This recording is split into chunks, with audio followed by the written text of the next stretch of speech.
Support NBC உங்களை அன்புடன் வரவேற்கிறது. நாம இன்னைக்கு பார்க்க போறது தமிழ் அறிஞர்களும் தமிழ் தொண்டும் அப்படிங்கிற டாபிக்ல ஊவே சாமிநாத ஐயரை பத்தி நமக்கு சிலபஸ்ல கொடுத்திருக்காங்க.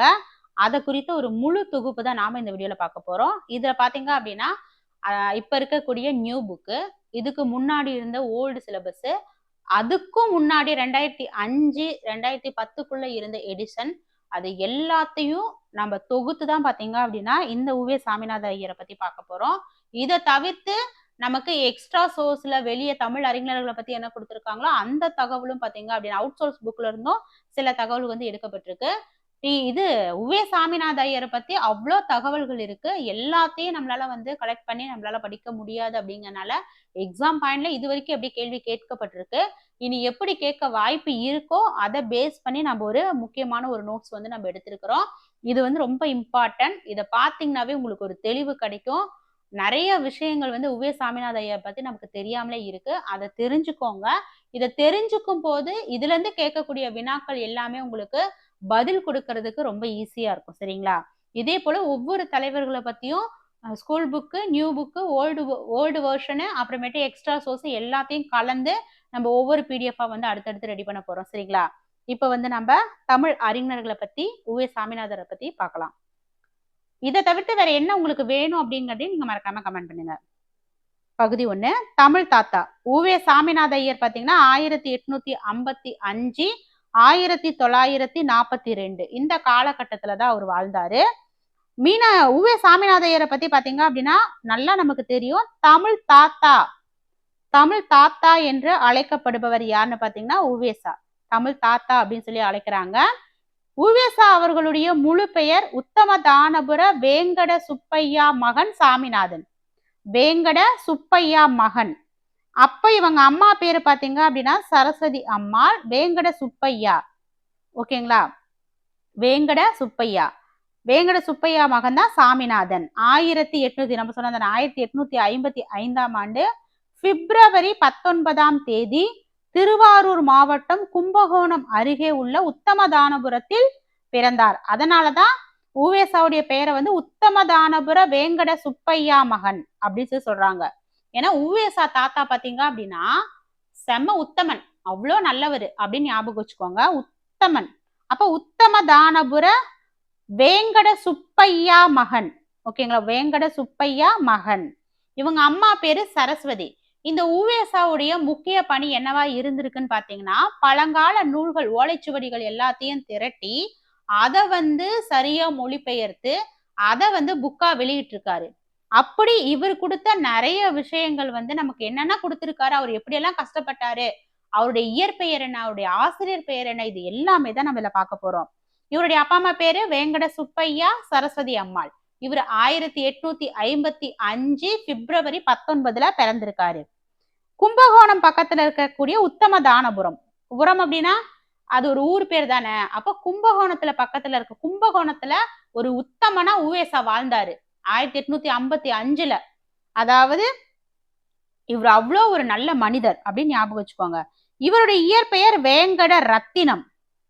ஓகேங்களா? இவருடைய இயற்பெயர் வேங்கட ரத்தினம். இவர் 1942 பாருங்க, சுதந்திரம் வாங்குறதுக்கு முன்னாடியே இவர் வந்து இறந்துட்டாரு. ஓகேங்களா? சுதந்திரம் வாங்குறதுக்கு முன்னாடியே இவர் இறந்துட்டாரு. அடுத்து இவர் வந்து 42. இவர் வந்து ஆத்துல இறங்கி அந்த ஓலைச்சுவடிகள் எல்லாத்தையும் தேடி கண்டுபிடிச்சாரு அப்படின்னு ஒரு கதை இருக்கு. அது நம்ம பின்னாடி பார்ப்போம். 6ங்கிறதுனால இவருடைய நேம் பாத்தீங்க அப்படின்னா 6ங்கிற லெட்டரோட தான் எல்லாமே, சில இயர் எல்லாமே நமக்கு வந்து கனெக்ட் ஆகும். அதை அடுத்தடுத்து சொல்றேன் பாருங்க. இவரது ஆசிரியர் மகாவித்துவான் மீனாட்சி சுந்தரம் பிள்ளை அவர்கள் இவருக்கு சாமிநாதன் என்று பெயரிட்டார். உவேசாவுடைய இயற்பெயர் என்ன நம்ம சொன்னோம். இவருடைய பெற்றோர் வேங்கட சுப்பையா, இவருடைய இயற்பெயர் வேங்கட ரத்தினம். ஓகேங்களா? ஆனா இவருடைய ஆசிரியர் வந்து மகா வித்துவான் மீனாட்சி சுந்தரம் பிள்ளை சாமிநாதன் அப்படிங்கிற பேர் தான் இவருக்கு வச்சாரு. சுப்பையாவுடைய பையன்தான் வேங்கட ரத்தினம், இவருடைய ஆசிரியர் தான் சாமிநாதன் அப்படிங்கிற ஒரு பேரையே வச்சாரு. ஓகேங்களா? உவேசா அவர்களுக்கு சங்க இலக்கியங்களை முதல்ல அறிமுகம் செய்தவர் ராமசாமி. இவருடைய பேர் பாத்தீங்க அப்படின்னா சாமிநாதன்.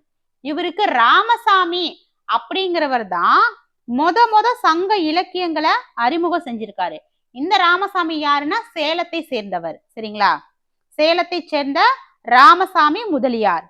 இசையில் ஆர்வம் கொண்ட இவர் சோமசுந்தர பாரதியாரிடம் இசை பயின்றார்.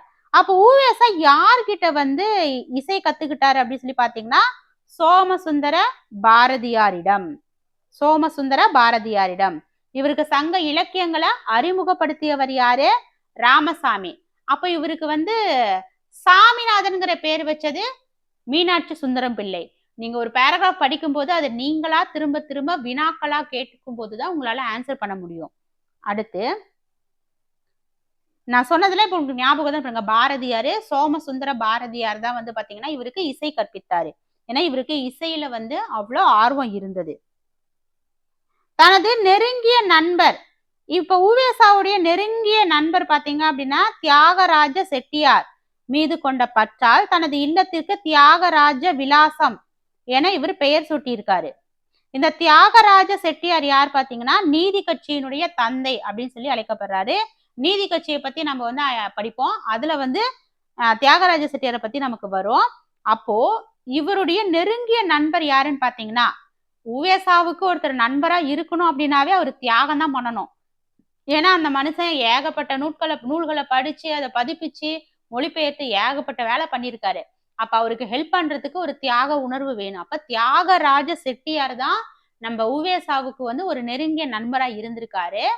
தியாகராஜ செட்டியார் பாத்தீங்க அப்படின்னா நம்ம ஊவேசா மேல இருந்த ஒரு அன்பின் நிமித்தமா தன்னுடைய இல்லத்திற்கு தியாகராஜ செட்டியார் மீது இருந்த பற்றால தனது இல்லத்துக்கு தியாகராஜ விலாசம் அப்படின்னு ஊவேசா பேர் வச்சிருக்காரு. தன்னுடைய வீட்டுக்கு தன்னுடைய நண்பருடைய பெயரை வந்து ஊவேசா வச்சிருக்காரு. இவர் நீதி கட்சியினுடைய தலைவர், தந்தை, நீதி கட்சியின் தந்தை. சரிங்களா? அடுத்து இவருடைய ஆசிரியர் பணி அப்படின்னு சொல்லி எடுத்துக்கிட்டீங்கன்னா இவர் வந்து கும்பகோணம் அரசு கல்லூரியில, ஏன்னா கும்பகோணத்துல தான் இவர் பிறந்திருக்காரு. கும்பகோணம் உத்தமதானபுரம், கும்பகோணம் திருவாரூர் மாவட்டம் உத்தமதானபுரத்துல தான் இவர் பிறந்தாரு. முன்னாடியே பார்த்தோம் பாருங்க. இவர் வந்து கும்பகோணம் திருவாரூர் மாவட்டம் கும்பகோணம் அருகே இருக்கக்கூடிய உத்தமதானபுரத்தில் தான் பிறந்தாரு. அப்ப அந்த கும்பகோணத்துல இவர் வந்து தமிழ் ஆசிரியரா வந்து பணியாற்றி இருக்காரு. அதே மாதிரி சென்னை மாநில கல்லூரியில பேராசிரியரா ஃபர்ஸ்ட் தமிழ் ஆசிரியரா இருந்தாரு கும்பகோணத்துல தான் பிறந்த ஊர்ல. அடுத்து பேராசிரியரா தமிழ் பேராசிரியரா பணியாற்றி இருக்காரு சென்னையில. பின்னர் சிதம்பரம் மீனாட்சி தமிழ் கல்லூரியின் முதல்வரா, இவருடைய ஆசிரியர் பேர் யாரு? மீனாட்சி சுந்தரம் பிள்ளை சொன்னமா, இவருக்கு அவர் தானே பேர் வச்சாரு. என்ன பேர் வச்சாரு? சாமிநாதன் பேர் வச்சாரு. ஏன்னா அவர் வந்து அவ்வளோ ஒரு புலமையானவர், நல்ல கவித்திறன் கொண்டவர். அதனால அவருக்கு சாமிநாதன் தன்னுடைய குருவே இவருக்கு பேர் வச்சிருக்காரு. ஓகேங்களா? யாரு? மீனாட்சி சுந்தரம் தான் சாமிநாதன் ஊவேசாக்கு பேர் வச்சாரு. அப்போ இவர் மீனாட்சி தமிழ் கல்லூரியினுடைய முதல்வராகவும் பொறுப்பேற்றிருக்காரு. கும்பகோணத்துல பிறந்த ஊர்ல வேலை செஞ்சிருக்காரு. அப்புறம் சென்னையில போய் பேராசிரியரா வேலை செஞ்சிருக்காரு. அப்புறம் திரும்ப பாத்தீங்க அப்படின்னா தன்னுடைய ஆசிரியர் பெயர்ல இருக்கக்கூடிய மீனாட்சி தமிழ் கல்லூரியில, சிதம்பரம் மீனாட்சி தமிழ் கல்லூரியில பாத்தீங்க அப்படின்னா முதல்வராகவும் பொறுப்பு வகித்திருக்காரு. அடுத்து 1880ஆம் ஆண்டு ஈரோடு மாவட்டம் கொடுமுடியில, இது வந்து ஒரு கதை இருக்கு. நீங்க ஓல்டு புக்ல தமிழ் புக்ல போய் பாத்தீங்க அப்படின்னா அந்த காலத்துல எல்லாம் பாத்தீங்க அப்படின்னா இந்த ஆடி மாசத்துல போய் பழைய நில கழியணும் அப்படின்னு சொல்லிட்டு அந்த பொருட்களை எரிக்கிறது, அந்த தூக்கி போடுறது, அந்த மாதிரிலாம் செய்வாங்க. அப்ப இவர் என்ன பண்றாருன்னு பாத்தீங்க அப்படின்னா அந்த ஓலைச்சுவடிகளை நிறைய வச்சிருக்காங்க. அதை கொண்டு போய் ஆத்துல போடுறதுக்காக வச்சிருக்காங்க. இந்த விஷயத்தை கேள்விப்பட்ட ஊவேசா போய் அந்த ஓலைச்சுவடி வந்து ரொம்ப ரொம்ப முக்கியமானது, பொக்கிஷம், அது நீங்க எனக்கு கொடுத்தீங்கன்னா நான் ஒரு தடவை படிச்சுட்டு கொடுத்துருவேன் அப்படிங்கிற மாதிரி போய் நம்ம ஊவேசா கேட்கும்போது அந்த அந்த ஆள் வந்து சரிங்க, அந்த ஐயர் மாதிரி ஒருத்தர், அவர் வந்து இல்ல அதெல்லாம் கொடுக்க மாட்டேன், இது வந்து ஆத்துல விட்டாதான் எனக்கு புண்ணியம், ஏன்னா இதெல்லாம் போய் கேட்கறதெல்லாம் கொடுக்க முடியாது போ அப்படிங்கிற மாதிரி துரத்தி விட்டுருவாரு. மறுநாள் காலையில அவர் ஆத்துல விட போகும்போது அவர் எங்கேயுமே போகாம அந்த ஐயருக்கு தெரியாம அதே இடத்துல ஒரு மரத்துக்கு பக்கத்துல ஒளிஞ்சுக்கிட்டு அவர் ஆத்துல கொண்டு போய் விட்டதுக்கு அப்புறமேட்டு இவரு போய் அதை எடுத்து தொடச்சி அதை வந்து படிச்சு ஆராய்ச்சி செஞ்சு நூலா பதிப்பிச்சாரு. அதனாலதான் அது இந்த சம்பவம் எங்க நடந்ததுன்னு பாத்தீங்க அப்படின்னா 1850ஆம் ஆண்டு ஈரோடு மாவட்டம் கொடுமுடியில தான் இந்த சம்பவம் நடந்திருக்கு. கொடுமுடியில தான் வந்து இந்த சம்பவம் நடந்திருக்கு. ஆற்றில் விடப்பட்டிருந்த ஓலைச்சுவடிகளை மீட்டது இவருடைய வாழ்க்கையினுடைய மிகப்பெரிய திருப்பம். பழந்தமிழ் இலக்கியங்களை தேடி தேடி அச்சுக்கு கொண்டு வருவதில் இவர் அரும்பாடுபட்டாரு. ஒரு சுவடியை அச்சிடுறதுக்கு முன்னாடி பல இடங்கள்ல போய் அவருக்கு கிடைத்த சுவடிகளோட வச்சு பல முறை ஒப்பிட்டு பார்த்ததுக்கு பின்னாடி எதுவுமே பிழை வரக்கூடாதுங்கிறதுக்காக அவ்வளோ தூரம் செக் பண்ணி தான் வந்து இவர் வந்து அந்த ஓலைச்சுவடிகளை வந்து நூலா வந்து பாத்தீங்க அப்படின்னா பதிப்பிச்சாரு. ஒப்பிட்டு பார்த்த பின்னரே அச்சுக்கு அனுப்பக்கூடிய வழக்கத்தை இவர் கொண்டிருந்தாரு. சரி, உவேசா நூல்களும் பதிப்பாண்டுகளும். சரி, அப்படி என்னென்ன நூல் தான் அவர் பதிப்பிச்சிருக்காரு அப்படின்னு சொல்லி பாத்தீங்கன்னா, உவேசா அவர்களால தன்னுடைய வாழ்நாள்ல முதல்ல பதிப்பித்த நூலு, அதாவது அவர் ஓலைச்சுவடிகள்ல இருந்து அச்சுக்கு கொண்டு வந்த முதல் புத்தகம் வேணுலிங்க தேசிக விலாச சிறப்பு அப்படிங்கிற ஒரு செய்யுள் நூல். வேணுலிங்க தேசிக விலாச சிறப்பு அப்படிங்கிற ஒரு நூலை தான், செய்யுள் நூலை தான் மொத வந்து பாத்தீங்க அப்படின்னா ஒரு புத்தகமா பதிப்பிச்சாரு. உவே சாமிநாத ஐயர் வந்து தன்னுடைய ஆசிரியருடைய வழிகாட்டுதலின் பேர்ல தான் இந்த வேணுலிங்க தேசிக விலாச சிறப்பு அப்படிங்கிற இந்த புத்தகத்தை வந்து வெளியிட்டிருக்காரு.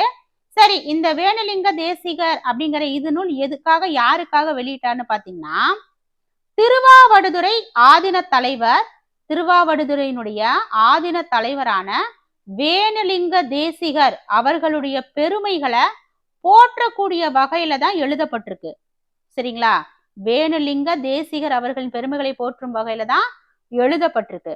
உவேசா அவர்களுடைய ஆசிரியர் தான் மகாவித்துவான் மீனாட்சி சுந்தரம் பிள்ளை. இந்த மீனாட்சி சுந்தரம் பிள்ளை பாத்தீங்கன்னா தர்மபுர ஆதீனத்தினுடைய வித்துவானா இருந்திருக்காரு.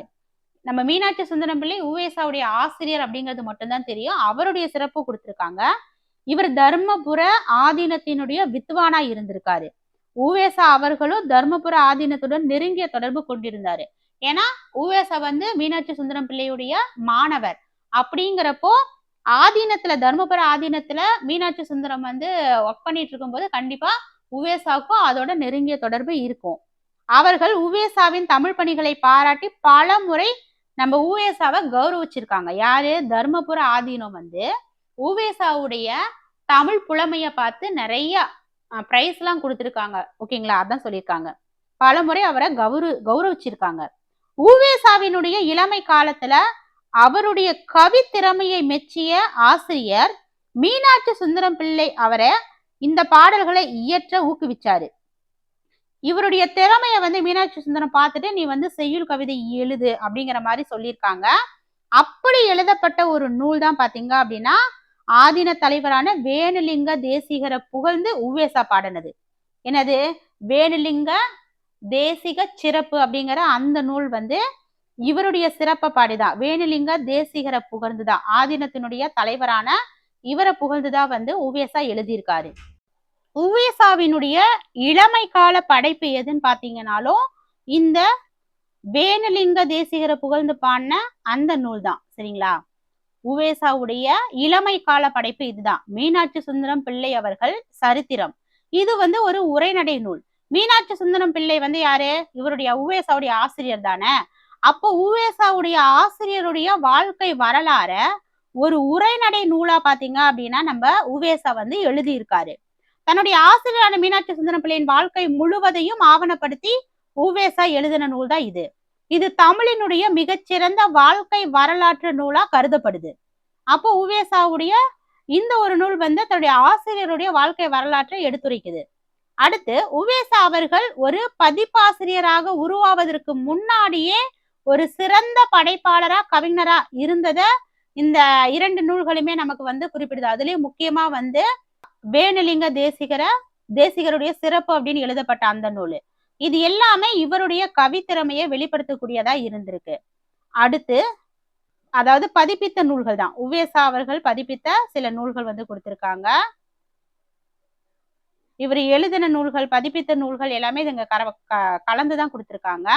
1887 சீவக சிந்தாமணி காப்பியத்தை பதிப்பிச்சாரு. 887 காப்பியம். இவர் பதிப்பிச்ச காப்பிய நூல் எதுன்னு கேட்டாங்கன்னா சீவக சிந்தாமணி. 10 பாட்டு பாத்தீங்க அப்படின்னா 89. இத பதிப்பிச்சு 2 வருஷம் கழிச்சு, 2வது வருஷம் தான்.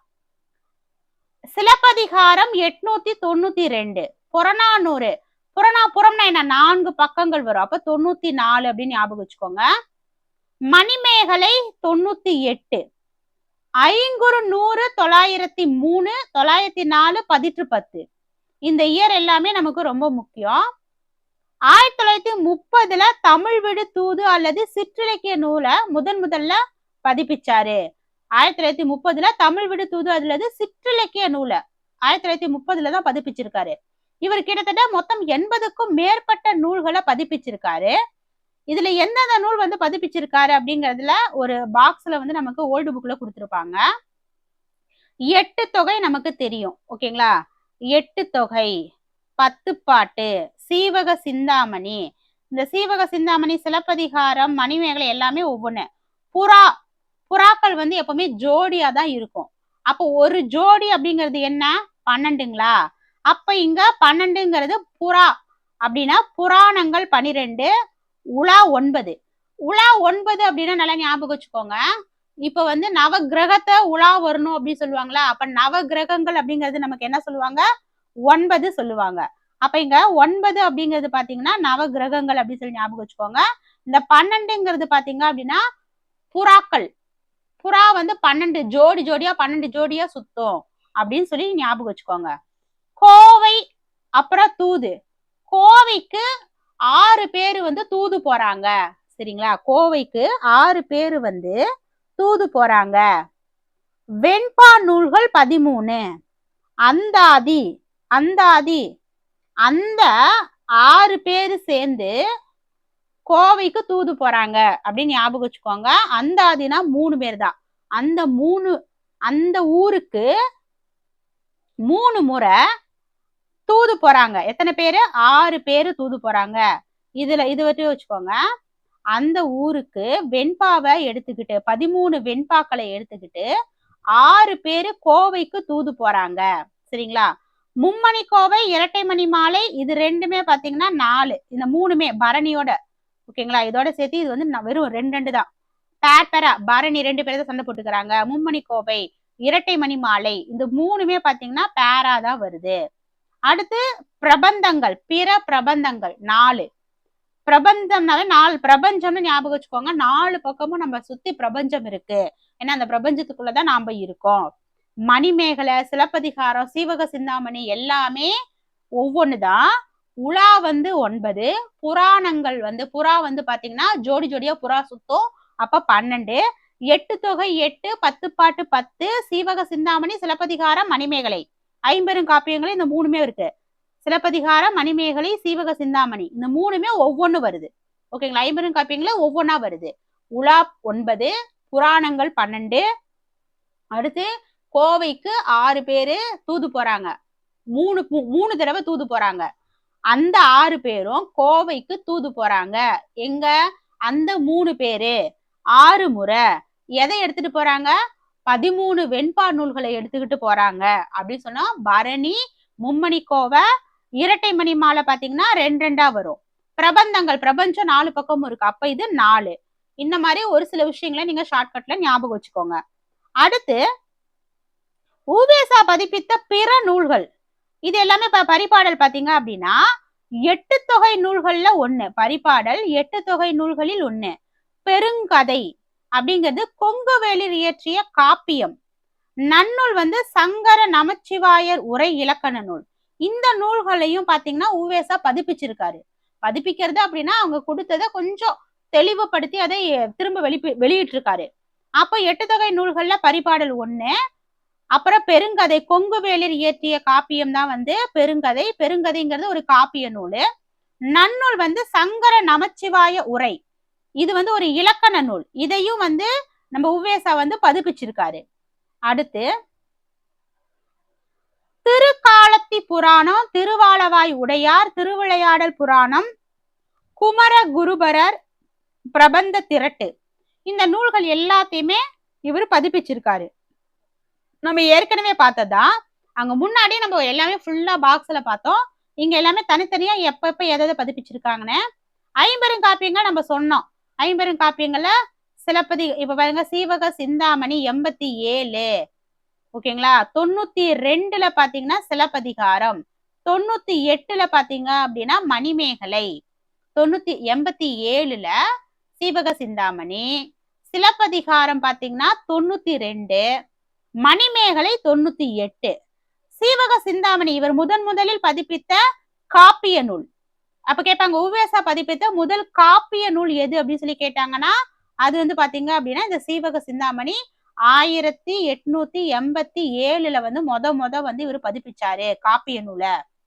அதே மாதிரி அவர் பதிப்பித்த 8 தொகையன் 10 பாட்டு நூல்கள் பாத்தீங்கன்னா 10 பாட்டு 889, 94ல புறநானூறு, ஐங்குறுநூறு 93, 1810 904, சரிங்க 93 சொல்லிட்டு 903, ஐங்குறுநூறு 1903, 1810 1904, 10 பாட்டு 889, புறநானூறு 894.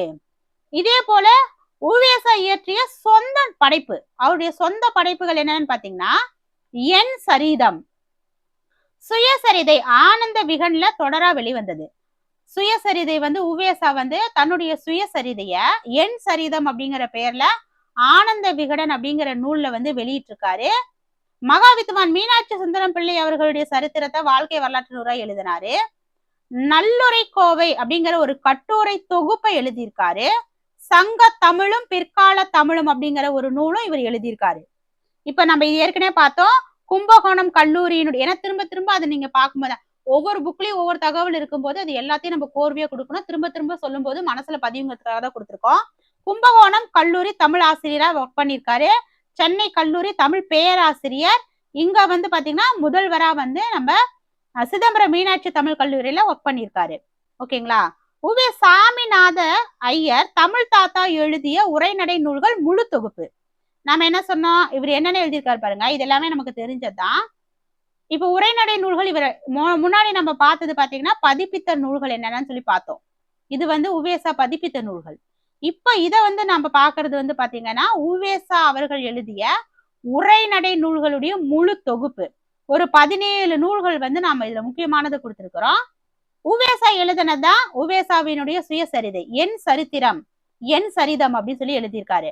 மகாவித்வான் மீனாட்சி சுந்தரம் பிள்ளை அவர்களுடைய வாழ்க்கை வரலாற்றை எழுதியிருக்காரு.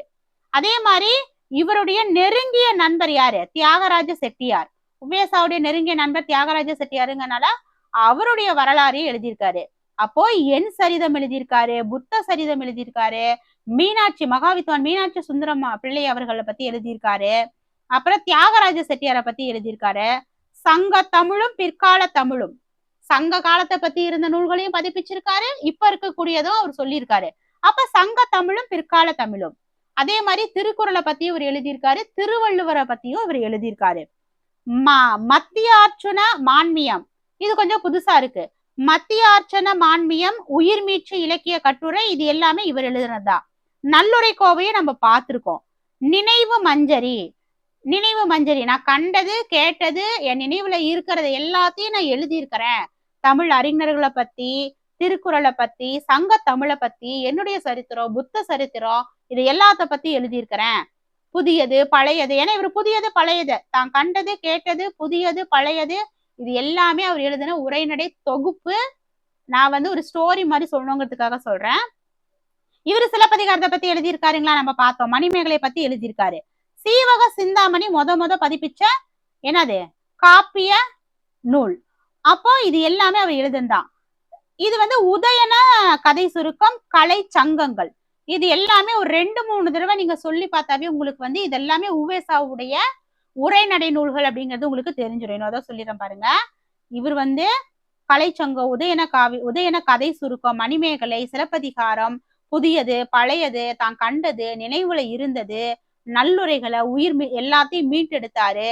மத்தியார்ச்சுன மான்மியம், திருக்குறள், சங்க காலம், திருவள்ளுவர், பிற்காலம், புத்த சரித்திரம், மகாவித்வான் தியாகராஜ செட்டியார் அவருடைய சரித்திரம் எல்லாத்தையுமே இவரு உரைநடையா வந்து முழு தொகுப்பு நூல்களை கொடுத்திருக்காரு. உவேசாவினுடைய கவிதை நூல்கள். சரி, இவர் எழுதுனதுலயே கவிதை நூல் எதுன்னு பாத்தீங்க அப்படின்னா கயற்கண்ணி மாலை. கயற்கண்ணி மாலை அப்படிங்கிறது மதுரை மீனாட்சி அம்மன் மீது பாடிய ஒரு பக்தி பாடல். என்னதான் மனுஷனை இத்தனை நூலையும் அவன் பதிப்பிச்சு எழுதியிருப்பாரு, அவ்வளவு பெரிய ஆள் பாருங்களேன். கயற்கண்ணி மாலை மதுரை மீனாட்சி அம்மனுடைய மீது இருந்த பக்தியின் காரணமா மீனாட்சி அம்மனை பத்தி பாடிய ஒரு பக்தி பாடல்கள், இது கவிதை. அதே மாதிரி தமிழ் பா மஞ்சரி, இது அவர் வெவ்வேறு காலங்கள்ல பாடிய பல தனிப்பட்ட கவிதைகளுடைய தொகுப்பு, தமிழ் பா மஞ்சரி. அப்போ ஊவேசாவினுடைய கவிதை நூல்கள் 2 இருக்கு. ஒண்ணு அயற்கண்ணி, சரிங்க, கயற்கண்ணி. என்னது கயற்கண்ணி அப்படிங்கிறது மதுரை மீனாட்சி அம்மனை பத்தி பக்தியினால பாடினது. அதுக்கப்புறமேட்டு தமிழ் பா மஞ்சரி. இந்த தமிழ் பா மஞ்சரி அப்படிங்கிறது வந்து அவர் வெவ்வேறு காலங்கள்ல எழுதின பாடிய பல தனிப்பட்ட கவிதைகளுடைய தொகுப்பு. அப்போ தமிழ் பா மஞ்சரி யாருடைய நூல் அப்படின்னு சொல்லி கேட்கலாம், சரிங்களா? அப்ப அதை நீங்க நல்லா கவனமா பாத்துக்கோங்க. அடுத்து குறிஞ்சி பாட்டு தேடல். குறிஞ்சி பாட்டுல இருக்கக்கூடிய 99 வகையான பூக்களின் பெயர்கள்ல முதல்ல இவருக்கு 96 பூக்களுடைய பெயர்கள் மட்டும்தான் கிடைச்சிருக்கு. ஃபர்ஸ்ட் பாத்தீங்கன்னா 100 இருந்ததா தான் சொன்னாங்க. அந்த 100ல இவருக்கு 96 பூக்கள் பேரு கிடைச்சிருச்சு. மிச்சம் 3 கிடைக்கல, சாரி 4 கிடைக்கல. அந்த 4 கிடைச்சது அப்படின்னா 100 பூக்களுடைய பெயர்களையுமே அவர் எழுதி இருப்பாரு. சரி, நமக்கு தான் 96 கிடைச்சிருச்சு தானே, 4 தானே, போனா போகட்டும் அப்படின்னு சொல்லி அவர் விடல. அதை இன்னும் தேட ஆரம்பிச்சாரு. ரொம்ப கஷ்டப்பட்டு அதை தேடிக்கிட்டே இருந்தாரு. உவேசா அவர்கள் தர்மபுர ஆதீனத்துல இருந்தப்போ ஒரு பழைய சுவடிய ஆராய்ந்தப்பதான் விடுபட்ட இந்த 3 பூக்களுடைய பெயர்கள் கிடைச்சிருக்கு. மொத்தம் விடுபட்டது 4 பூக்கள், ஆனா இவருக்கு கிடைச்சது 3 பூக்கள் தான். அந்த 3 பூக்கள் என்னன்னு சொல்லி பாத்தீங்கன்னா மணிச்சிகை. மணிச்சிகை அப்படிங்கிறது செங்காந்தல் மலரை குறிக்கும். உவேசா வந்து கண்டுபிடிச்ச அந்த 3 பூக்கள், விடுபட்ட அந்த 3 பூக்கள் என்னென்னு சொல்லி கொடுத்துருக்காங்க. ஏன்னா ஆப்ஷன்ல இந்த 3 பூவை தவிர்த்து வேற ஒரு பூவை கொடுத்து இதுல உவேசா கண்டுபிடிச்ச பூக்கள்ல அல்லாதது என்ன அப்படின்னு சொல்லி கேட்கலாம். ஒண்ணு வந்து மணிச்சிகை, செங்காந்தல் மலர். உந்தூள் அப்படின்னா மூங்கில் பூவை குறிக்கும். தேமா என்பது இனிமையான மாம்பூவை குறிக்கும். அப்போ மணிச்சிகை, உந்தூள், தேமா, இந்த பெயர்களை கண்டறிந்த பிறகுதான் குறிஞ்சி பாட்டு முழுமை பெற்று அச்சேறியது, சரிங்களா? அப்போ இந்த 3 பூக்களோட சேர்த்து மொத்தம் உவேசா வந்து 99 பூக்களுடைய பெயர்களை வந்து கண்டுபிடிச்சாரு. சரி, சிறப்பு பட்டங்கள். இவருக்கு என்னென்ன சிறப்பு பட்டங்கள் வழங்கப்பட்டிருக்கு நல்லா ஞாபகம் வச்சுக்கோங்க. மணிச்சிகைங்கிறது செங்காந்தல் மலர், உந்தூள் மூங்கில் பூ, தேமா மாம்பூ. உவேச சாமிநாத ஐயருக்கு என்னென்ன கௌரவங்கள் கிடைச்சிருக்குன்னு பாத்தீங்கன்னா தமிழ் தாத்தா என்ற பட்டத்தை வழங்கினது யாருன்னு பாத்தீங்கன்னா கல்கி ரா கிருஷ்ணமூர்த்தி. தமிழ் தாத்தா அப்படிங்கிற பேர் வந்து ரா கிருஷ்ணமூர்த்தி தான் பாத்தீங்கன்னா இவருக்கு கொடுத்திருக்காங்க. உவேசா அவர்கள் முதுமையிலையும் தளராம ஓலைச்சுவடிகளை தேடி தேடி ஊர் ஊரா போனதை பார்த்த எழுத்தாளர் கல்கி அவர்கள் ஆனந்த விகடன் இதழ்ல அவரை பத்தி எழுதும் போது தமிழ் தாத்தா அப்படின்னு அன்போட அவர் கூப்பிட்டிருக்காரு. அந்த பேர்ல மென்ஷன் பண்ணிதான் உவேசாவை வந்து அவர் வந்து அறிமுகப்படுத்தியிருக்காரு. பிற்காலத்துல அவருக்கு அந்த பேரே பாத்தீங்கன்னா நிலைத்த ஒரு பெயரா மாறி இருக்கு. இப்ப வரைக்குமே பாத்தீங்கன்னா உவே சாமிநாதன் அப்படின்னு சொல்றதை விட தமிழ் தாத்தான்னு சொன்னா எல்லாருக்குமே நமக்கு தெரியும். அப்போ 1906ல சென்னை அரசாங்கம் பாத்தீங்கன்னா இவருக்கு வந்து ஒரு பட்டத்தை கொடுத்திருக்கு. என்ன அரசாங்கம் என்ன பட்டம் கொடுத்திருக்காங்கன்னு பாத்தீங்கன்னா மகா மகோபாத்தியாயா. மகா மகோபாத்தியாயா. இந்த மகா மகோபாத்தியாயா அப்படிங்கிறது என்ன பட்டம்னு பாத்தீங்கன்னா ஆங்கிலேயர் காலத்துல இந்திய அரசு வழங்கக்கூடிய ஒரு உயரிய கல்வி பட்டம். இந்த பட்டத்தை வந்து 1906ல சென்னை அரசாங்கம் பாத்தீங்கன்னா உவேசாவுக்கு கொடுத்திருக்காங்க. அவருடைய டேட் ஆஃப் பர்த்லயே 42 வரும், அது 66 வருமா, அததான் இங்கேயும் கொடுத்திருக்காங்க. இங்க அவர் 1906, ஏன்னா ஆத்துல இறங்கிதான் அவர் எடுத்தாரு 6. சமஸ்கிருதம் மற்றும் இலக்கியங்களில் பெரும் புலமை பெற்றவர்களுக்கு வழங்கக்கூடிய ஒரு மிக உயரிய பட்டம் தான் வந்து இந்த மகா மகோபாத்தியாயா. சமஸ்கிருதம் மற்றும் இலக்கியங்கள்ல பெரும் புலமை பெற்றவர்களுக்கு வழங்கப்படக்கூடிய மிக உயரிய பட்டம். உவேசா அவர்கள் ஒரு தமிழ் அறிஞராய் இருந்து முதல்ல இந்த பேரை பெற்றது அப்படிங்கிறது குறிப்பிடத்தக்கது.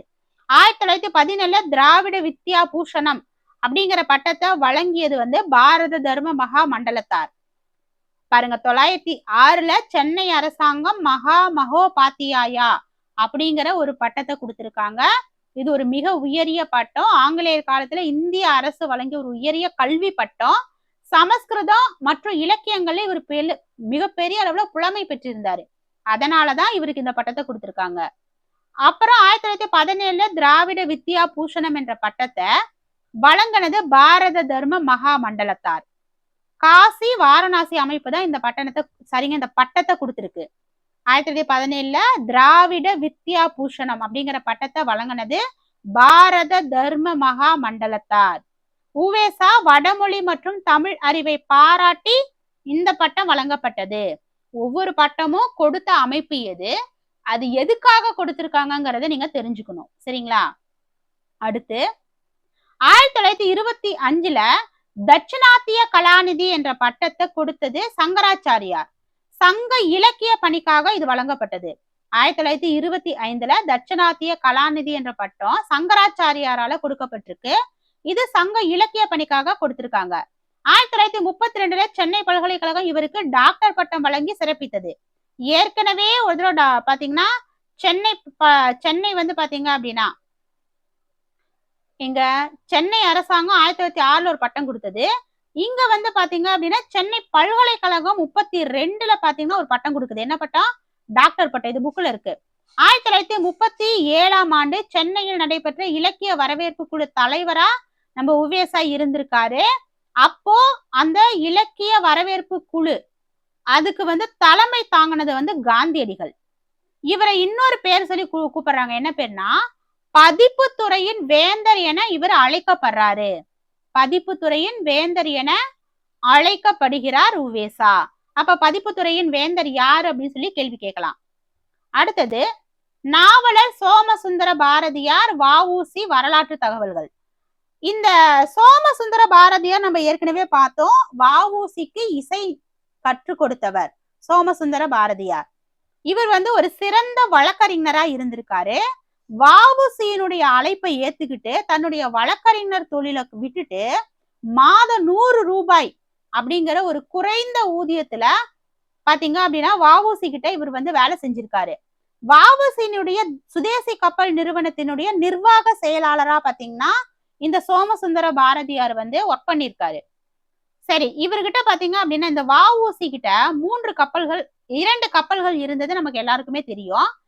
காலியோ லாவோ, காலியோ மற்றும் லாவோ அப்படிங்கிற 2 கப்பல்கள் வந்து நம்ம வ.உ.சி வந்து வச்சிருந்தாரு. வ.உ.சி பத்தி நீங்க படிச்சிருக்கும் போது கண்டிப்பா உங்களுக்கு தெரிஞ்சிருக்கும். அவர் கப்பலோட்டிய தமிழன்னு சொல்லுவாங்க. அப்ப வ.உ.சி கிட்ட 2 கப்பல்கள் இருந்ததை பார்த்த இந்த சோமசுந்தர பாரதியார் என்ன சொன்னாருன்னா வ.உ.சி அவர்களையே ஒரு கப்பலா இவர் வந்து உருவகப்படுத்தி சொல்லியிருக்காரு. எங்களிடம் 2 கப்பல்கள் இல்லை, 3 கப்பல்கள் உள்ளன. 3வது கப்பல் தமிழ்நாட்டு கப்பல் எனப்படும் வ.உ.சி தான் என்று மேடையில் முழங்கினார். அப்போ 3வது கப்பல் வ.உ.சி அப்படின்னு சொல்லி சொன்னது யாருன்னு சொல்லி கேட்கலாம். வ.உ.சியின் மிக நெருங்கிய நண்பரான இவர் தமிழ் மொழியின் மீதும் தேசத்தின் மீதும் கொண்ட பற்றால இவர் வந்து இப்படி சொல்லியிருக்காரு. வ.உ.சி அவர்களையே இவர் வந்து கப்பல் 3வது கப்பல்னு சொல்லியிருக்காரு. வ.உ.சியோட இணைந்து சுதேசி இயக்கத்துக்காக பாடுபட்டாரு. சரிங்களா? அடுத்து வரலாற்று புகழ் மற்றும் நினைவகங்கள்.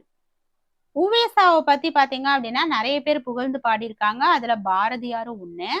குடந்தை நகர் கலைஞர் கோவே பொதிகை மலை பிறந்த தமிழ் வாழ்வழியும் காலமெல்லாம் புலவோர் வாயில் துதியறிவாய் அவர் நெஞ்சின் வாழ்த்தறிவாய் இறப்பின்றி துளங்குவாயே. நீங்க செத்தாலும் உங்களுக்கு அழிவே கிடையாது. நீங்க பதிப்பிச்ச நூல்கள், நீங்க சொன்ன விஷயங்கள், நீங்க எழுதின நூல்கள் இதெல்லாம் வச்சு உங்க புகழ் என்னைக்குமே நிலைச்சிருக்கும் அப்படின்னு சொல்லி பாரதியார் பாத்தீங்க அப்படின்னா நம்ம உவேசாவை பத்தி புகழ்ந்து பாடியிருக்காரு. குடந்தை நகர் கலைஞர் கோவே பொதிகை மலை பிறந்த தமிழ் வாழ்வறியும். பொதிகை மலையில பிறந்த அந்த தமிழ் எப்பவுமே உங்க புகழ காலமெல்லாம் சொல்லும். எல்லா புலவர்களுடைய வாயிலையும் உவேசாங்கிற அந்த துதி எப்பவுமே மனசுல இருக்கும்.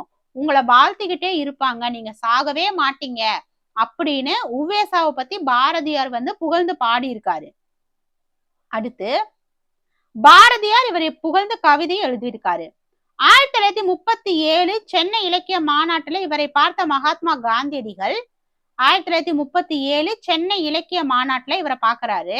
இவரை பார்த்த அந்த காந்தியடிகள் என்ன சொல்றாருன்னா, இந்த பெரியவருடைய அடிநிழல்ல இருந்து தமிழ் கற்க வேண்டும் என்று ஆசைப்படுவதா காந்தியடிகள் சொல்றாரு. 1937ஆம் ஆண்டு சென்னையில் நடைபெற்ற இலக்கிய மாநாட்டுக்கு வரவேற்பு குழு தலைவரா இவர் தான் இருந்திருக்காரு. இந்த மாநாட்டை காந்தியடிகள் தான் தலைமையேற்று நடத்தினாரு. இந்த பாயிண்ட் நம்ம ஏற்கனவே சொல்லிட்டோம். அடுத்து ஜியு போப்பு, ஜூலியல் வின்சோன், இதெல்லாம் ஓல்டு புக்ல இருக்கு. ஜூலியல் வின்சோன் போன்ற மேலை நாட்டு அறிஞர்களும் இவருடைய தமிழ் பணியை பாத்தீங்கன்னா பாராட்டியிருக்காங்கல்ல. Previous question.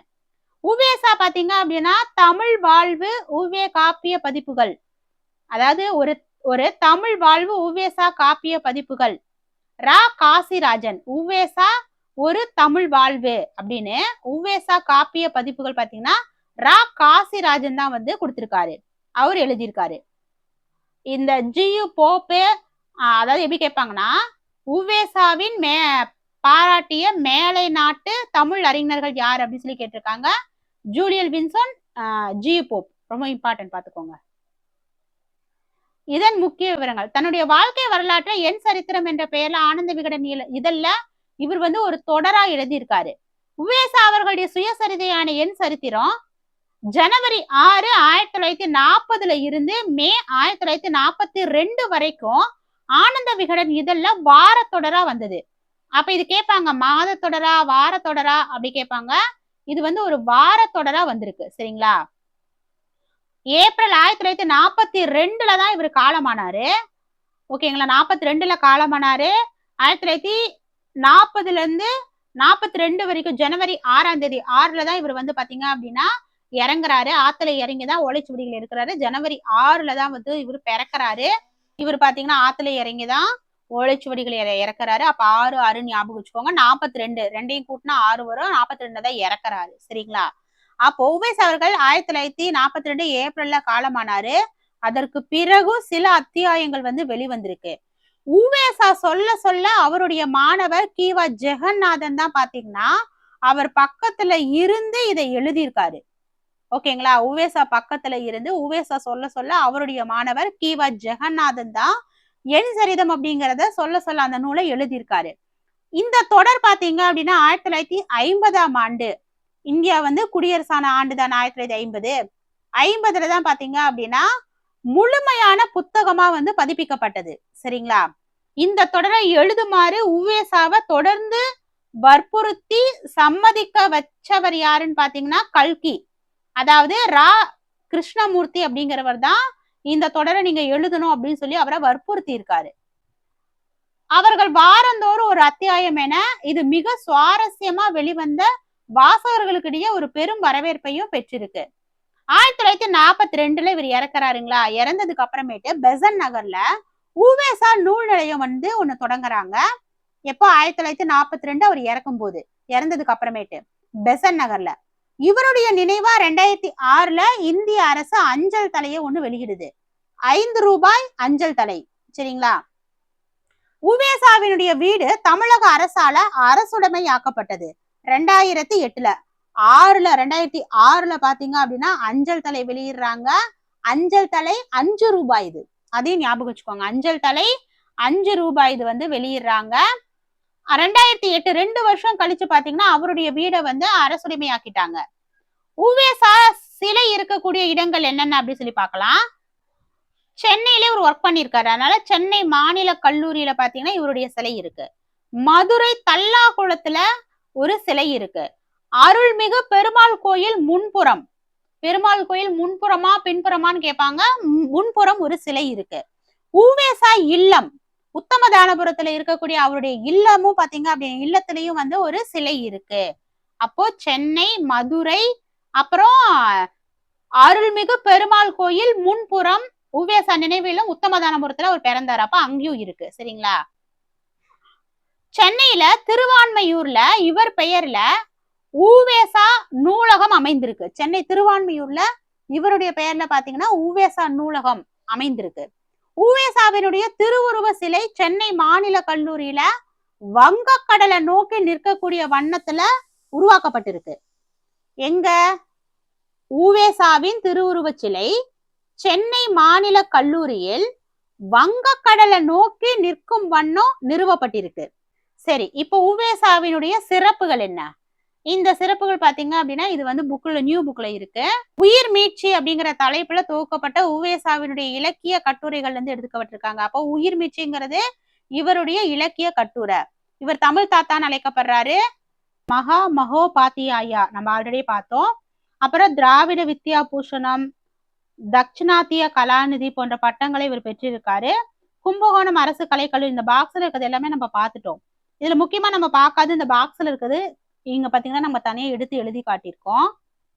இணையற்ற ஆசிரியர், புலமை கடல், சிறந்த எழுத்தாளர், பதிப்பாசிரியர். இந்த புலமை பெருங்கடல் என அழைக்கப்படுபவர் யார் அப்படின்னு ஒரு கொஸ்டின் வந்திருக்கு. அது ப்ரீவியஸ் கொஸ்டின். நாம இப்ப போட்டிருக்கக்கூடிய இந்த டீடைல் வீடியோவை ஒவ்வொன்றும் பாத்தீங்க அப்படின்னா முக்கியமான பாயிண்ட்ஸ் எல்லாத்தையும் எடுத்து ஒவ்வொரு வரி வினாக்களா வந்து நம்ம ஃபுல்லாவே கொஸ்டின் ஆன்சரா 4 ஆப்ஷனோட கொடுக்கலாமா இல்ல ஒன்லைன் ஆன்சரா கொடுக்கலாமா அப்படின்னு சொல்லி யோசிச்சுட்டு இருக்கோம். உங்களுக்கு எது வேணும் அப்படிங்கிறத கமெண்ட் பண்ணுங்க. இது ஃபுல்லா தொகுத்து நம்ம வந்து கொஸ்டின் ஆன்சரா கொடுக்க தான் போறோம். அதுல வந்து நீங்க திரும்ப இந்த வீடியோ பார்த்துட்டு நீங்க அதை பார்க்கும்போது நீங்க எந்த அளவுக்கு படிச்சிருக்கீங்க அப்படிங்கிறது உங்களுக்கு ஒரு ஐடியா கிடைக்கும். இப்ப பாருங்க, இணையற்ற ஆசிரியர், புலமை பெருங்கடல், சிறந்த எழுத்தாளர், பதிப்பாசிரியர், இது எல்லாமே உவேசாவை பற்றிய புகழ்பெற்ற, அதாவது புகழ்பெற்ற சிறப்புகள். அவரை புகழ்ந்து இந்த வார்த்தையில தான் அவரை புகழ்றாங்க. சரிங்களா? இது போன்று சிறப்பிக்கப்படுபவர் யாருன்னா உவேசா. ஆசிரியர் மீனாட்சி சுந்தரனார் உவேசாவுக்கு வைத்த பெயர் தான் சாமிநாதர். உத்தமதானபுரம் வேங்கட சுப்புவின் மகனார். அவர் சுப்பையா வேங்கட சுப்புவின் மகனார். சாமிநாதன் என்பதன் சுருக்கமே உவேசா. வேங்கட சுப்புவின் மகனார் சாமிநாதன் என்பதே இதனுடைய சுருக்கம் தான் உவேசா. யார் காப்பார் என்று தமிழ் அன்னை ஏங்கிய போது நான் காப்பேன் என்று எழுந்தவர் தான் உவேசா. சரி, ஓலைச்சுவடியினுடைய அந்த ஓலைச்சுவடிக்குன்னு ஒரு சிறப்புகள் இருக்கு. அது என்னன்னு பார்த்தலாம். அந்த காலத்துல தாளோ எழுதுகோலோ கிடையாது, பேப்பர் பேனா கிடையாது. அப்ப எப்படி எழுதுவாங்கன்னா பனை ஓலைய பக்குவப்படுத்தி அதுல எழுத்தாணி வச்சுதான் எழுதுவாங்க. நம்ம திருவள்ளுவர் வந்து திருக்குறள் எழுதுற எழுத்தாணி வச்சு எழுதுற மாதிரி நம்ம வந்து போட்டோ எல்லாம் பார்த்திருப்போம். அந்த மாதிரி எழுதப்பட்டதுதான் இந்த நூல்கள் எல்லாம். எழுத்தாணியை வச்சுதான் எழுதுறாங்க, அதுவும் பனையோலையை வச்சு எழுதுறாங்க பக்குவப்படுத்தி. அந்த மாதிரி எழுதப்பட்ட ஓலைக்கு தான் நம்ம என்னன்னு சொல்றோம், ஓலைச்சுவடி அப்படின்னு பேர் வச்சிருக்கோம். சரி, இந்த ஓலைச்சுவடிக்கு சில சிறப்புகள் என்னன்னு பாத்தீங்கன்னா, இலக்கியங்கள் இலக்கணங்கள் ஓலைச்சுவடிகள்ல தான் ஃபர்ஸ்ட் எழுதப்பட்டிருக்கு. ஆணியால ஓலையில எழுதும் போது ஓலை கிழிஞ்சும், அது கிழியாம அது அவங்க பக்குவமா எழுதணும். அப்பனா மேலோட்டமா ரொம்ப லைட்டா எழுதணும். சரிங்களா? அப்ப எப்படி எழுதுவாங்கன்னு சொல்லி பாத்தீங்கன்னா, ஓலைச்சுவடி கிழியக்கூடாதுங்கிறதுக்காக அந்த ஓலைச்சுவடிகள்ல எழுதக்கூடிய எழுத்துக்கள்ல புள்ளிகள் இருக்காது. ஒற்றை கொம்பு இரட்டை கொம்பு வேறுபாடு இருக்காது. இப்ப பாருங்க, பேரன் என்பதனை பெறன அப்படின்னு வாசிக்கலாம். அதே மாதிரி பேரன அப்படிங்கிறத பெறன அப்படின்னு வாசிக்கலாம். இந்த பேரன் அப்படிங்கிறத பெறன பேரன பாருங்க, புள்ளி இல்ல, ஒற்றை கொம்பு இரட்டை கொம்பு வேறுபாடு இல்ல. எப்படி இருந்தாலும் முன்னாடி பின்னாடி என்ன வரிகள் இருக்கோ அதை வச்சுதான் வந்து பொருள் வந்து புரிஞ்சுக்கணும். அந்த மாதிரிதான் இருக்கும். புள்ளி இருக்காது, ஒற்றை கொம்பு இரட்டை கொம்பு வேறுபாடு இருக்காது. அப்ப பேரன் என்பதனை எப்படியும் வாசிக்கலாம், பெறன என்னும் வாசிக்கலாம், பேரன அப்படின்னு வாசிக்கலாம். பிழை இல்லாமல் எழுத வேண்டும் என்பதற்காக உவேசா வெவ்வேறு சுவடிகளை வச்சு பலமுறை ஒப்பிட்டு பார்த்த பின்னாடிதான் அதை அச்சுக்கு வந்து அனுப்புவாராமா. உவே சாமிநாதர் நாம அந்த இலக்கியங்களை படிப்பதற்காக தான் அவர் ஓய்வே இல்லாம உழைச்சிருக்காரு. தம்முடைய வாழ்நாள் முழுவதும் ஓய்வில்லாம பதிக்கக்கூடிய பணியை மேற்கொண்டவர் தான் உவேசா. அவ்வாறு எழுதப்பட்ட சுவடிகளை வாசிச்சு நமக்காக தாள்ல எழுதி அச்சிட்டு புத்தகமா வழங்கினாரு வஉசி. குறிஞ்சி பாட்டு 10 பாட்டு நூல்கள்ல ஒண்ணு, குறிஞ்சி பாட்டு 10 பாட்டு நூல்கள்ல ஒண்ணு. இந்த குறிஞ்சி பாட்டினுடைய ஆசிரியர் பாத்தீங்கன்னா கபிலர். ஓகேங்களா? சரி, இந்த தமிழ்நாட்டுல ஓலைச்சுவடிகள் பாதுகாக்கப்படக்கூடிய சில இடங்கள் இருக்கு. அது என்ன இடம்னு பாத்தீங்கன்னா, இது வந்து புக்ல பாக்ஸ் கொஸ்டின் கொடுத்திருக்காங்க நமக்கு, நியூ ஓல்டு புக்ல.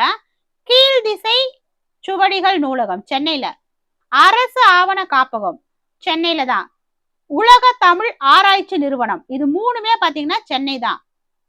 ஓகேங்களா? இந்த மூணுமே சென்னை தான். இந்த மூணுமே சென்னை தான். கீழ்திசை சுவடிகள் நூலகம் சென்னை, அரசு ஆவண காப்பகம் சென்னை, உலக தமிழ் ஆராய்ச்சி நிறுவனமும் சென்னை தான். இதுல சரஸ்வதி மட்டும்தான், சரஸ்வதி மகால் மட்டும்தான் தஞ்சாவூர்ல இருக்கு. சரிங்களா? தமிழ்நாட்டில் ஓலைச்சுவடிகள் பாதுகாக்கப்படும் சில இடங்கள் அப்படின்னு சொல்லி கொடுத்து, இந்த மூணுமே சென்னைன்னு சொல்லி கொடுத்துட்டு, ஒருவேளை இங்க தஞ்சாவூருக்கு பதிலா மதுரைக்கு இது கொடுக்குறாங்கன்னு வச்சுக்கோங்களேன். அப்ப தவறானது எதுன்னு கேட்டாங்கன்னா நீங்க இதைதான் எழுதணும். அதாவது கேள்வி வந்து ஒமிட் பண்றதுக்கு தெரியணும். சரியானது உங்களுக்கு தெரியும் போதுதான் சரியா தவறானதை உங்களால ஒமிட் பண்ண முடியும். இப்ப சென்னை நல்லா ஞாபகம் வச்சுக்கோங்க. கீழ்திசை சுவடிகள் நூலகம் சென்னை, தமிழ் அரசு ஆவண காப்பகம். ஏன்னா அந்த சுவடிகள் எல்லாத்தையும் அரசு தான் பாதுகாத்து சென்னையில வச்சிட்டு இருக்காங்க அப்படின்னு ஞாபகம் வச்சுக்கோங்க. உலக தமிழை ஆராய்ச்சி பண்றதுக்காக கீழே இருந்த அந்த சுவடிகள் எல்லாத்தையும் அரசு தான் வந்து ஆவண காப்பகத்துல சென்னையில சேமிச்சு வச்சிருக்காங்க அப்படின்னு கோர்வையா ஞாபகம் வச்சுக்கோங்க. இது சரஸ்வதி மகால் பாத்தீங்கன்னா தஞ்சையில. ஓகேங்களா? அடுத்து பகுதி 2. இது வந்து பாத்தீங்க அப்படின்னா 10th 2005ல இருந்து 10க்குள்ள இருக்கக்கூடிய 10th தமிழ் புக்கு எடிஷன். இது வந்து ஒரு கதை இருக்கு. சரிங்களா? இந்த கதையை வந்து நம்ம இப்ப பார்க்கலாம். ஏன்னா இது நம்ம கதையா வந்து சொல்றதை விட இதை வாசிச்சு பார்க்கும்போது உங்களுக்கு அந்த தெளிவு புரியுங்கிறதுக்காக அந்த பேஜை மட்டும் நான் கட் பண்ணி இங்க கொண்டு வந்திருக்கிறேன். இப்ப பாருங்க. அரசவை புலவர்கள் தமிழ் தாத்தா டாக்டர் உவேசா. நம்முடைய நாட்டின் கண் பழைய காலத்துல கல்வி வளர்ச்சி அடைவதற்கு முக்கிய காரணமா இருந்தவர்கள் புலவர்கள். அவர்களுடைய வாழ்க்கைக்குரிய சாதனங்களை வழங்கி அவங்களுக்கு ஊக்கமளிச்சு வந்தவங்க தான் மன்னர்களும் ஜமீன்தார்களும் பிரபுக்கள். இவங்க எல்லாமே வந்து புலவர்களுக்கு ஊக்கம் கொடுத்தாங்க. இந்த நாட்டுல இருந்த சேர சோழ பாண்டியர்களும் குறுநில மன்னர்களும் தங்கள் தங்கள் ஆஸ்தானங்கள்ல பல புலவர்களை கூட்டி ஆதரிச்சு சங்கம் வச்சு தமிழ் வளர்த்தாங்க அப்படின்னு நம்ம கேள்விப்பட்டிருக்கோம் தானே. அது போல அப்புலவர்களால தமிழ் நூற்பெருக்கமும் தம் புகழ் வளர்ச்சியும் உண்டாக செய்தாங்க. புலவரார் புகழ் பெறுவதையே சிறந்த மதிப்பாக அப்ப இருந்த அரசர்கள் வந்து கருதினாங்க. புலவரார் பாட பெறாவிடின் அது வாழ்க்கை பயனை இழந்தது போலாகும் அப்படின்னு அவங்க நினைச்சாங்க. சென்ற நூற்றாண்டு வரைக்குமே ஜமீன்தார்கள் தமிழ் கவிஞர்களை நன்கு ஆதரிச்சுட்டு வந்தாங்க. சில மடாதிபதிகள் அங்கனமே இருந்திருக்கு. ஒவ்வொரு ஜமீனுடைய சரித்திரத்தையும் ஆராய்ந்து பார்த்தா பல புலவர்கள் தமிழ்நாட்டுல வாழ்ந்து தமிழ் நூல்களை இயற்றியதற்கு நிறைய சான்றுகள் இருக்கு. அந்த ஜமீன்கள்ல இருந்த தலைவர்களுடைய உபகாரமே முக்கியமான காரணமா தெரிய வரும். இதெல்லாம் நீங்க ஜஸ்ட் படிக்கணுங்கிறதுக்காக நான் வாசிய காட்டிடுறேன். புலவர்களுக்கு பல வகை பரிசில்கள் கிராமங்களும் பரிசா கொடுத்திருக்காங்க. அதுக்கு பல ஆதாரங்களும் இருக்கு. ராமநாதபுரத்துல இருக்கக்கூடிய அரசர்களாகிய சேதுபதி மன்னர்கள் தமிழ் வளர்க்கும் பரம்பரையை சேர்ந்தவர்கள். அவர்களுக்கு ரகுநாத சேதுபதி என்பவர் ஒருவர். பாருங்க, ராமநாதபுரத்துல இருக்கக்கூடிய அரசர்களாகிய சேதுபதி மன்னர்கள் தமிழ் வளர்க்கும் பரம்பரையை சார்ந்தவர்கள். அவர்கள்ல ரகுநாத சேதுபதி அப்படிங்கிற ஒருத்தரும் இருந்தாரு. சேதுபதி மன்னர்கள் வரிசையில சேதுபதி. அவர் புலவர் பாடும் புகழுடையோராக விளங்கினார். ரகுநாத சேதுபதி தமிழ் நயம் அறிந்து பாராட்டக்கூடிய ஒரு வள்ளல். புகழ்ந்து பாடினாங்கன்னா அந்த புலமைக்கு ஏத்த மாதிரி பரிசு கொடுக்கக்கூடியதுல இவர் வல்லவர். யாரு? ரகுநாத சேதுபதி. அமிர்த கவிராயர் ரகுநாத சேதுபதியின் மீது ஒரு துறை கோவை அப்படிங்கிற ஒரு நூலை பாடினார். யாரு? அமிர்த கவிராயர் அப்படிங்கிறவரு ரகுநாத சேதுபதியின் மீது ஒரு துறை கோவை அப்படிங்கிற ஒரு நூலை பாடியிருக்காரு. இந்த ஒரு துறை கோவை அப்படிங்கிறது அகப்பொருளுக்குரிய துறைகள்ல ஏதேனும் ஒரு துறைய பொருளா வச்சு 100 செய்யுட்களாலும் மேற்பட்ட செய்யுட்களாலேயும் பாடப்படுவது. 100 இல்ல அதுக்கும் மேற்பட்ட செய்யுட்களால பாடப்படுறது. அந்த வகையில வேறு பல நூல்கள் இருந்தாலும் இந்த ஒரு துறை கோவை அப்படிங்கிறது பொது வகையார் கூறின் யாவரும் ரகுநாத சேதுபதி ஒரு துறை கோவை என்றே கொள்ளும் தலைமை அதற்கு. அதாவது இந்த ரகுநாத சேதுபதியை பத்தி தான் அதிகமா அந்த நூல்ல பாடப்பட்டிருக்கு. நாணி கண் புதைத்தல் என்னும் ஒரே துறையை வைத்துக்கொண்டு ஒவ்வொரு செய்யுளையும் வெவ்வேறு கற்பனைய அமைத்த 400 செய்யுட்கள் பாடி அமிர்த கவிராயர் அந்த பிரபந்தத்தை முடிச்சிருக்காரு. அதன் இனிமைய அரசரும் அரசரை சார்ந்தோரும் புலவர்களும் தெரிஞ்சுக்கிட்டு ரொம்ப சந்தோஷப்பட்டாங்க. சரி, சிறந்த நூல்களை அரங்கேற்றுதல் அப்படிங்கிறது பழைய கால வழக்கம். அரங்கேற்றம் அப்படிங்கிறது ஒரு பெரிய திருவிழாவை போல நடைபெறும். இப்ப இந்த அமிர்த கவிராயருடைய பிரபந்தமும் அரங்கேற்றப்பட வேண்டும் அப்படின்னு புலவர் பெருமக்களுடைய விருப்பமா இருந்தது. அரசர் அதை மிக சிறப்பா நடைபெறுவதற்கான காரியங்களை செய்யும்படி மந்திரிகளுக்கு ஒரு ஆர்டர் கொடுக்கறாரு. ஏன்னா இந்த பாடல் இந்த நூல் அமிர்த கவிராயருடைய இந்த பிரபந்தம் சிறப்பா அரங்கேற்றப்படணும், அதுக்கான ஏற்பாடெல்லாம் பண்ண சொல்லி சொல்றாரு. உள்ளூர்ல இருந்து வெளியூர்கள்ல இருந்து பலர் அரங்கேற்ற விழாவுக்கு வந்திருந்தாங்க. பல கணவான்களும் புலவர்களும் கூடியிருக்கக்கூடிய மகா சபையில கோவையின் அரங்கேற்றம் தொடங்கப்பட்டது. கோவையில தான் இந்த அரங்கேற்றம் நடைபெறுது. அரசர் தம்முடைய இருக்கையில உட்கார்ந்திருக்காரு. ஒவ்வொரு செய்யுளா சொல்லி அமிர்த கவிராயர் பொருள் சொல்லிட்டே வர்றாரு.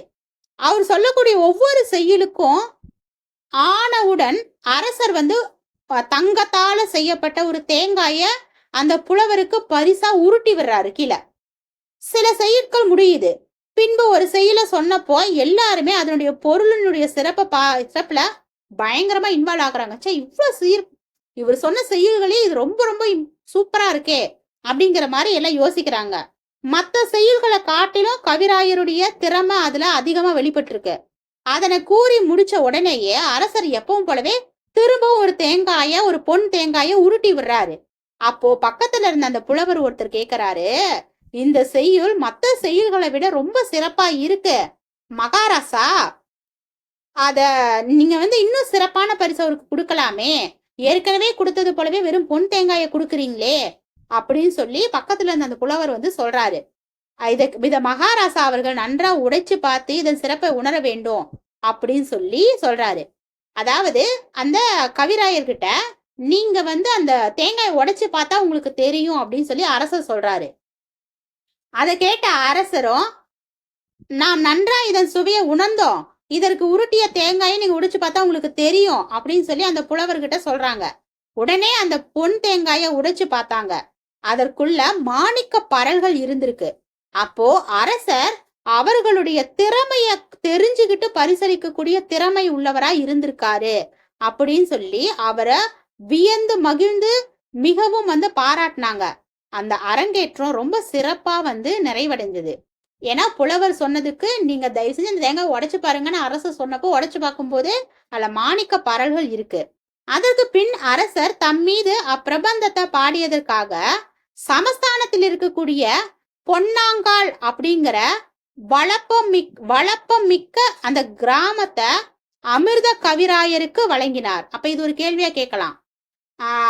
ரகுநாத சேதுபதி பாத்தீங்கன்னா அமிர்த கவிராயருக்கு எந்த கிராமத்தை வழங்கினாரு? பொன்னாங்கல் என்னும் வளப்பமிக்க கிராமத்தை, வளப்பம்னா வளமிக்க கிராமத்தை கொடுத்திருக்காரு. அமிர்த கவிராயர் என்ற பெயரே அவருக்கு பொன்னாங்கல் அமிர்த கவிராயர் என்ற பெயர் தான் வளங்கள் ஆயிற்று. அது ஒரு சிறப்பு பெயராவே அந்த ஊர் பெயரோட சேர்த்து இவரை புகழ ஆரம்பிச்சுட்டாங்க அமிர்த கவிராயரை. இந்த ரகுநாத சேதுபதி வேந்தருடைய ஆஸ்தானத்துல இருந்த அனந்த கவிராயரும் பாத்தீங்கன்னா ஒரு சிறந்த புலவர் தான். அவர் அமிர்த கவிராயருக்கு ஒரு உறவினர், ரிலேஷன் தான். தமிழ் செய்யுட்களை விரைவில் ரொம்ப சீக்கிரமா பாடக்கூடியவர் தான் இந்த அனந்த கவிராயர். மதுரை பதிற்று பத்தாந்தாதி அப்படிங்கிற நூலை பாடியவரும் இவர் தான். யாரு? அனந்த கவிராயர். அந்த புலவர் தம்முடைய அரசரை பாராட்டி பல செய்யுள்களை இயற்றியிருக்காரு. சில பிரபந்தங்களை பாடியிருந்தாலும் கூடும். ஆனா அது இப்ப நமக்கு கிடைக்கல. பாவனார் தம்மை பாமாலைகளார் புனைய அவர்களுக்கு பரிசு பல வழங்கி ஆதரித்து பாதுகாத்து வந்த சேதுபதி வேந்தர் அனந்த கவிராயருக்கு மானூர் என்றதொரு ஊரை வழங்கினார். அது நல்ல வளப்பமுடையது. இவருக்கு இந்த அனந்த கவிராயருக்கு இவர் வழங்கின ஊர் பாத்தீங்க அப்படின்னா மானூரை பெற்ற இந்த கவிராயர் மிக மகிழ்ந்து மகாராசா அவர்கள் பல கலைகளை தம்மிடம் கொண்டு மானை எனக்கு வழங்கினார்கள் என்று சாதுரியமா சொல்லியிருக்காரு. மகாராசா அவர்கள் நிறைய கலைகளை வச்சுக்கிட்டு எனக்கு மானை கொடுத்திருக்காரு அப்படின்னு சொல்றாரு. இதுல கலையறிவு உள்ளவரான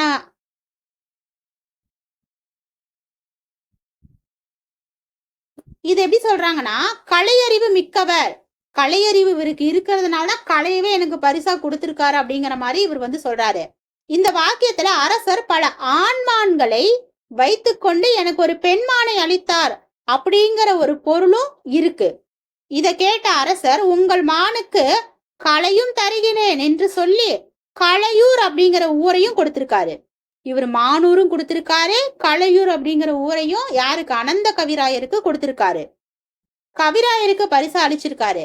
அரசருடைய சாதுரியத்தையும் வல்லன்மையும் புலவர்கள் பாராட்டினாங்க. இந்த அனந்த கவிராயர் மானூரையும் களையூரையும் ஒருங்கே தமக்கு உரியவனாக்கி கொண்டாரு. அப்ப அதான் 2 ஊருமே அவருக்கு கொடுத்திருக்காங்க. இதுவே அமிர்த கவிராயருக்கு கொடுத்தது பாத்தீங்கன்னா ஒரு ஊர் தான் கொடுத்தாரு. என்ன ஊர் கொடுத்தாரு? பொன்னாங்கால் அப்படிங்கிற ஊரை கொடுத்தாரு. ஆனா இவருக்கு பாத்தீங்கன்னா மானூரையும் கொடுத்திருக்காரு, களையூரையும் கொடுத்திருக்காரு. சரிங்களா? புலவர்களுள் போட்டி வந்துவிட்டால் அப்பொழுது வெளிவரும் நூலோ செய்யுளோ சிறந்ததாக இருக்கும். இதனை அறிந்த சேதுபதி அரசர் 2 புலவர்களுக்குள் போட்டி விளைவித்து கலை வினோதம் காண்பார். 2 பேத்துக்கு போட்டி வச்சுட்டு ஏதாவது ஒன்று செஞ்சுக்கிட்டே இருப்பாரு. ஏன்னா போட்டி போடும்போது சிறந்த நூல்கள் வெளியிடப்படும்.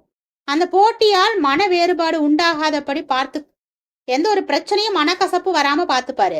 இறுதியில் இரு சாரருக்குமே ஏத்தபடி பரிசளித்து மகிழ்விப்பாரு. அந்த ஆஸ்தானத்துல இருந்த சர்க்கரை புலவர் ஜவ்வாது புலவர் என்னும் இருவருக்கு இடையில இத்தகைய வாதம் நடப்பது உண்டு. சர்க்கரை புலவர், சவ்வாது புலவர், அது அனந்த கவிராயர், அப்புறமேட்டு அமிர்த கவிராயர். அந்த வேறுபாடு தெரிஞ்சுக்கோங்க. அவ்விரு புலவர்கள் சம்பந்தமாக வழங்கி வருகிறது. அதாவது சவ்வாது கண்டம், சர்க்கரை தொண்டை மட்டும் ஜவ்வாது கண்டம் மட்டும் என்னும் பழமொழி ஒன்று அவ்விரு புலவர்கள் சம்பந்தமாக வழங்கப்பட்டு வருது. ரகுநாத சேதுபதி அவையில இருந்தவங்க தான் இவங்க. சர்க்கரை தொண்டை மட்டும் சவ்வாது கண்டம் மட்டும் என்னும் பழமொழி ஒன்று இந்த இரு புலவர்களை பத்தி சம்பந்தப்பட்டு வருது. உறவினர்களாகிய அமிர்த கவிராயரும் அனந்த கவிராயரும் ஒருமுறை ஒரு கவிதை போரில் ஈடுபட்டாங்க.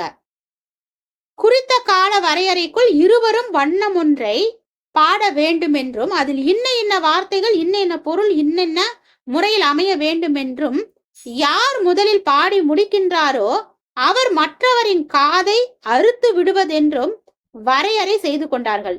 இந்த பொருள்தான் இருக்கணும், இன்னென்ன வார்த்தைகள் இருக்கணும், இந்த அடிகள் இருக்கணும் அப்படின்னு ஒரு ரூல்ஸ் அண்ட் ரெகுலேஷனோட இதை யாரு செய்து முடிக்கிறீங்களோ அவங்க இன்னொருத்தருடைய காதை அறுக்கலான்னு ஒரு பெட்டு கட்டுறாங்க.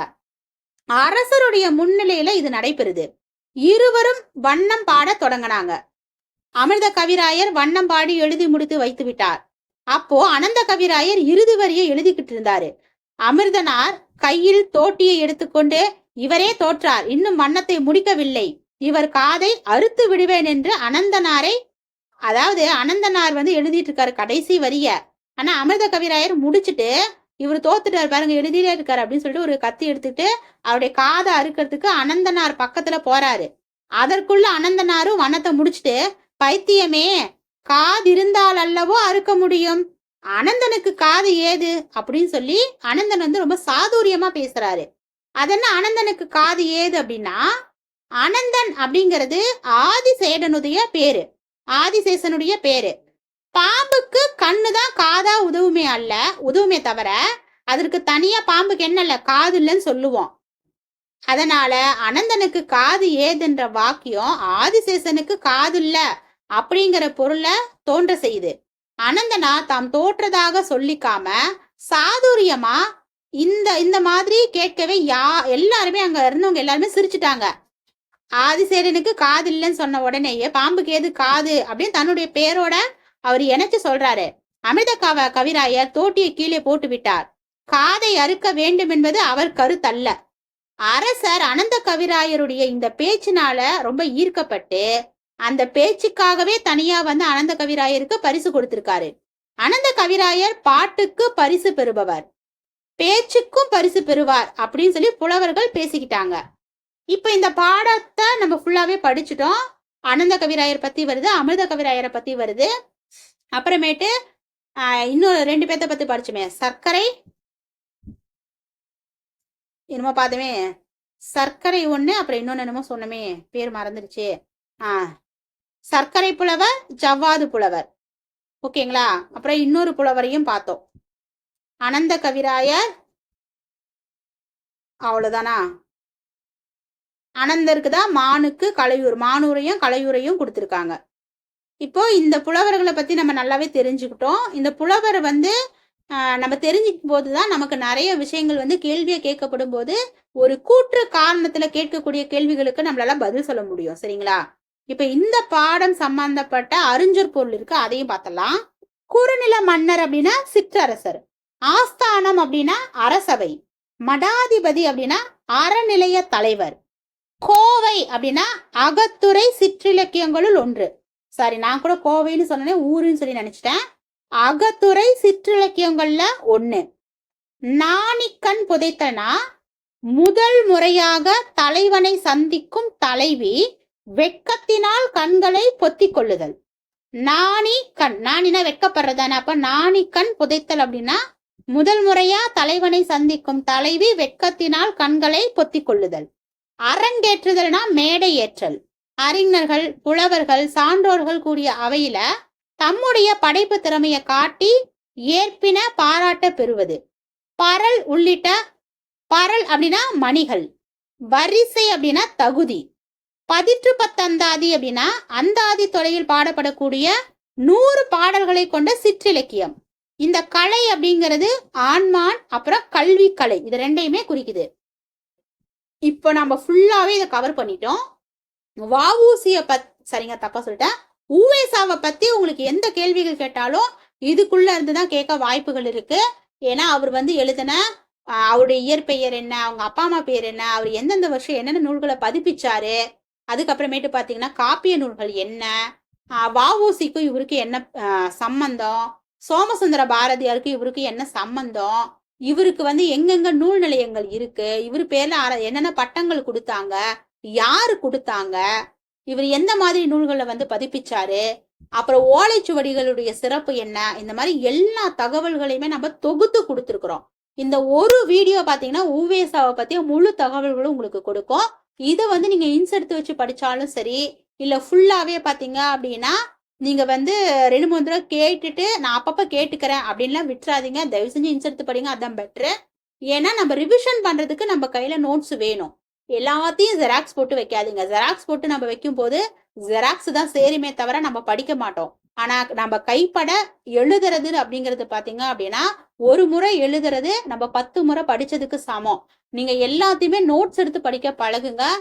ஏன்னா நமக்கு 1 இயர் முழுசா டைம் இருக்கு. நம்ம நோட்ஸ் எடுத்து படிச்சோம்னாதான் ஒரு 6 மந்த் நீங்க நோட்ஸ் எடுக்கிறத அந்த ஒரு 3-4 மந்த் நீங்க ரிவிஷன் பண்றதுக்கு, எக்ஸாம் கால்ஃபர் பண்ணதுக்கு அப்புறம் ரிவிஷன் பண்றதுக்கு உங்களுக்கு ரொம்ப பயனுள்ளதா இருக்கும். இந்த வீடியோ உங்களுக்கு எந்த அளவுக்கு பயனுள்ளதா இருக்கு அப்படிங்கிறத மறக்காம கமெண்ட் பண்ணுங்க. இதே போல அடுத்த தமிழ் தொண்டு அறிஞரோட நான் உங்களை பாக்குறேன். தேங்க்யூ.